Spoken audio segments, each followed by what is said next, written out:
It still seems hard to believe, but Javier Milei's libertarian presidency is advancing at full speed. The chainsaw that sowed so many doubts during the campaign is now a reality. Since his arrival to power, Milei's Casa Rosada has seen a frenetic activity of announcements, reforms, and cuts that are already starting to pay off. By executive order, the government made official the cancellation of the contracts of 7,000 public employees who joined the government this year. Public accounts. In January, there was a primary and financial fiscal surplus. It is the first financial surplus since August 2012 and the highest for the month of January since 2011.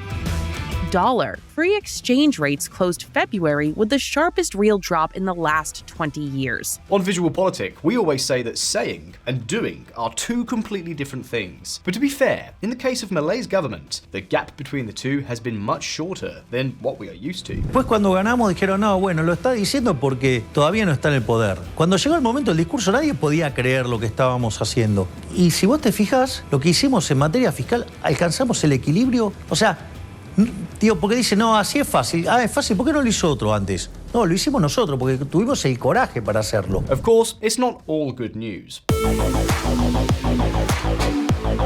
VisualPolitik community, Argentina's traditional political forces are still in shock over Milei's victory, and this is making parliamentary dialogue to get the government's proposed reforms passed more difficult. The best example is the collapse of the Ley de Bases, popularly known as the Ley Omnibus, or Omnibus Law. It's a kind of umbrella law that proposed dozens of reforms and that nevertheless collapsed in Congress. What's more, the tension with the unions has already led to the first general strike. And so we are facing the first stage of ups and downs that, in any case, are posing a totally new scenario in Argentina. And that has made us here on VisualPolitik ask ourselves a few questions. What is our assessment of this unprecedented libertarian government? What goals dominate the agenda of the Casa Rosada for 2024? Are Argentines seeing the light at the end of the tunnel? Well, fasten your seatbelts because the journey begins. But before we go on, let me ask you a key question. Do you have a strategy for navigating the internet securely and getting the most out of all of its possibilities? Protecting yourself against online threats is crucial, especially if you're someone who frequently connects through public Wi-Fi networks. This is where NordVPN comes into play, offering you a worry-free and secure browsing experience. With NordVPN, you won't have to choose between security and speed. Its over 6,000 ultra-fast servers allow you to explore the internet without boundaries, unlocking a whole universe of new content and ensuring that you can continue enjoying your favorites while traveling. It will also protect you from a wide range of digital dangers, from malware and trackers to risky sites and applications.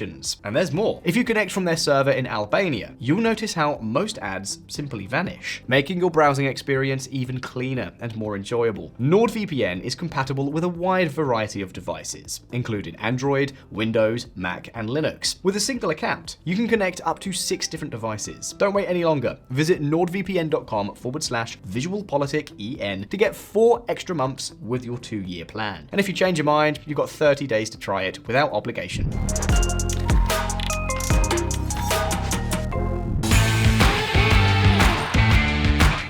On 10th of December, just after Milei took up the presidency, several economic liberalization initiatives were launched, but 2 in particular were the spearheads with which the government of Libertad Avanza was launched. On the one hand, the Emergency Necessity Decree, which included the basis for the implementation of several privatizations, the elimination of price controls, and changes in labor regulations, among other measures. Then, everything that was beyond the government's capacity was sent to Congress in a mega document known as the Omnibus Law. We've told you about that here on VisualPolitik. However, parliamentary negotiations meant that by the day of the vote, more than half of the text had been discarded in an attempt to win the votes of the moderate congressmen. What's more, other aspects, such as the fiscal chapter, the reform of the hydrocarbons regime, and the reform of the electoral primaries, also had to be negotiated and refined. And of course, you know how the libertarian lion is, either black or white. Ese conjunto de delincuentes que quieren una Argentina peor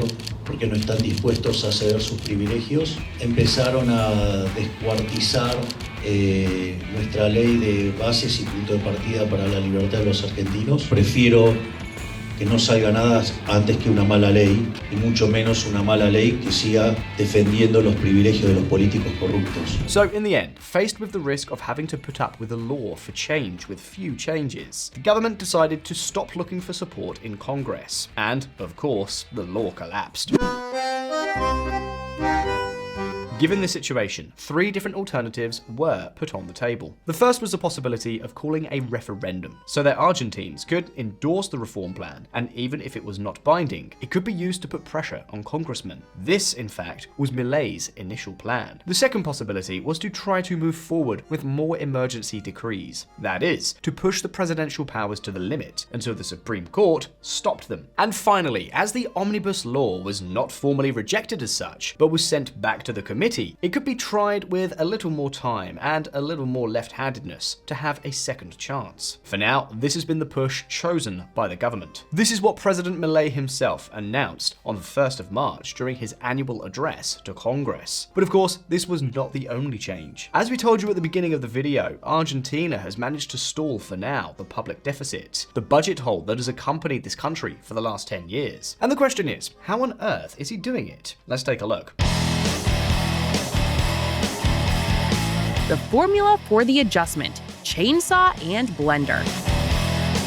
Javier Milei's narrative is full of analogies, animals, and also catchphrases and nicknames. His dog Conan, the libertarian lion, the chainsaw. Well, now the government's stock of tools has increased. Now, his grand plan to cut public spending, known as the chainsaw, has a fundamental accessory, the blender. But what on earth does this blender thing mean? Well, you see, the term chainsaw refers to the plan of direct cuts in public spending that Milei has been promising since he entered politics. That is, if last year 100 was spent on something and this year only 25 is spent on the same item, then the chainsaw worked. The blender, however, does not refer to a visible cutback, but to one that uses inflation to reduce the state's commitments. In other words, it keeps spending frozen and lets inflation do the dirty work. Obviously, the increase in prices will make this expenditure less and less in real terms. It's a hidden axe, and if anyone asks for an improvement, there's his viral catchphrase: "No hay plata, there's no money."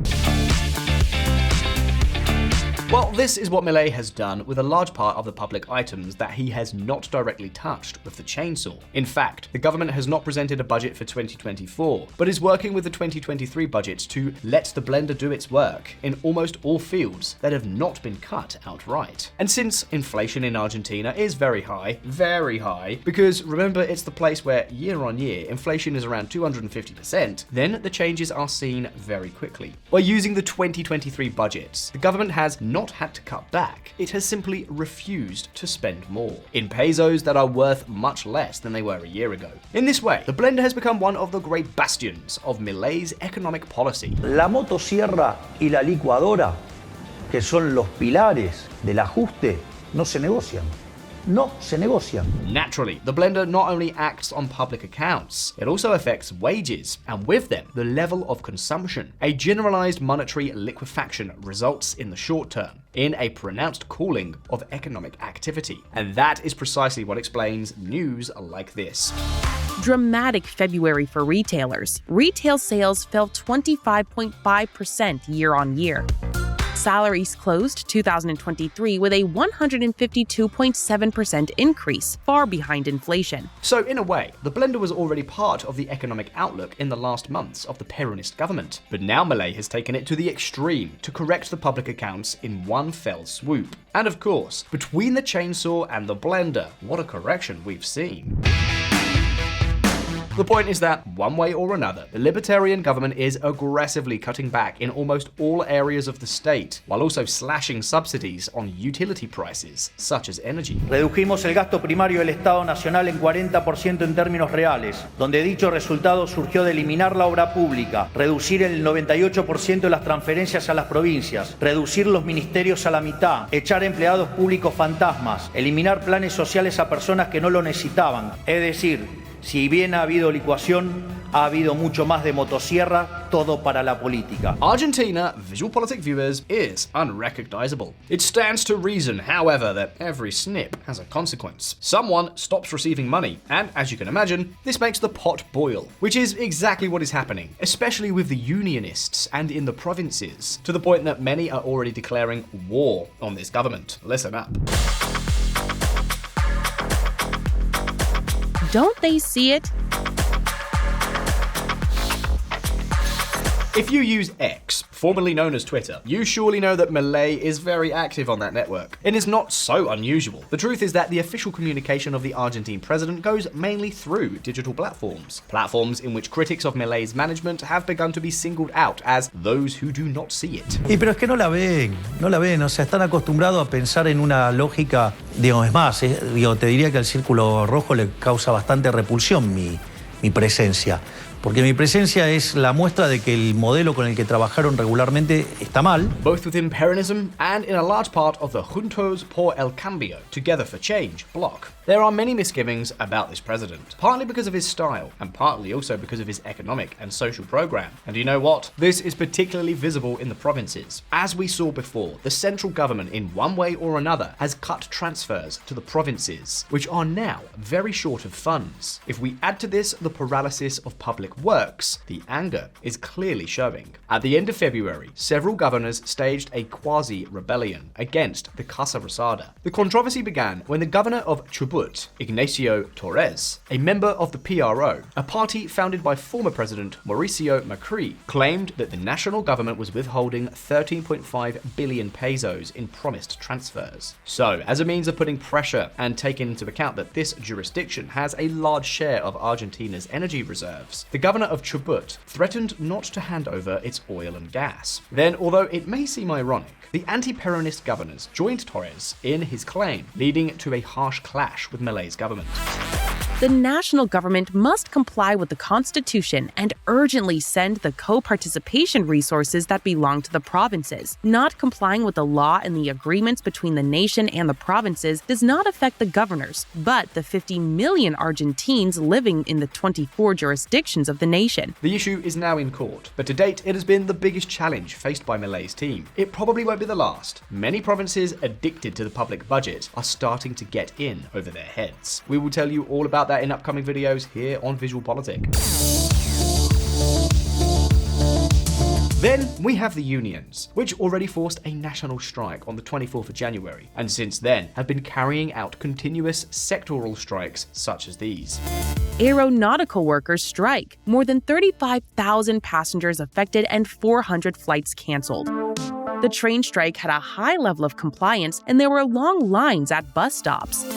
Another teacher strike will complicate the start of classes in 9 provinces. 100 days have been more than enough for the unions to have put on their combat gear and to be on war footing against both Milei and the Minister of Economy, Luis Toto Caputo. Compañeros, que si llevan estas medidas económicas de hambre, de ajuste, de despido, los trabajadores, los jubilados y los más humildes lo van a llevar en andas al ministro, pero para tirarlo a riachuelo, para que cambie este modelo económico. Now the unions are already preparing a new general strike. But the truth is that for the moment they are not achieving their goal of heating up the streets. For the time being, Argentines seem to trust Milei and his adjustment plan for the most part. Despite all the cuts, Milei is almost 100 days into his mandate with an approval rating of over 50% in 21 out of 24 provinces of the country. Perhaps it's because Argentines are seeing that for the first time in a long time. At least something is moving. But these are only the first 100 days. What will come next? What does President Milei have in mind?